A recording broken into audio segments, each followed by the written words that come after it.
Бүгін мен сіздерге Қыпшақ хандығы туралы айтқым келеді. Қыпшақ хандығы 11 ғасыр мен 1219 жылдары өмір сүрген. Қыпшақтар туралы алғашқы хабар Қытайдың жазба деректерінде кездеседі.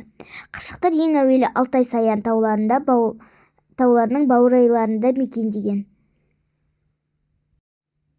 7 ғасырда олар Қазақстан жеріне Алтайдан Теле тайпаларының құрамына қоныс аударып келген. Түріктердің руникалық жазуларында қыпшақтар туралы 760 жылдары пайда болды.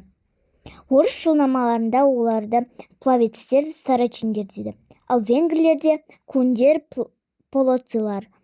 Батыс Еуропада кумандар деп атайды.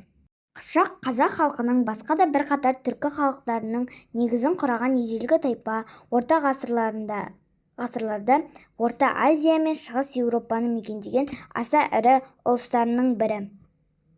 11-13 ғасырларда қыпшақтардың ішінде қандай әулет басқарғаны өте шиеленісті мәселе. Бұл сұраққа байланысты тарихшы ғалымдардың арасында ешқандай бәтуаластық жоқ. Онсыз да қыпшақтардың ішінде қанша әулет басқарғаны түсініксіз. Қыпшақ атауы ежелгі түрік Шина Усу ескерткішінде алғаш кездеседі. Қазақша Қыпшақ тану. Махмұд Қашғари еңбегі бойынша 9 ғасырдағы қыпшақтардың құрамында Имақ, Субар, Қаңлы, Қарабөрікті, Тоқсаба, Жете, Бөрілі, тағы да басқа рулар мен тайпалар енген.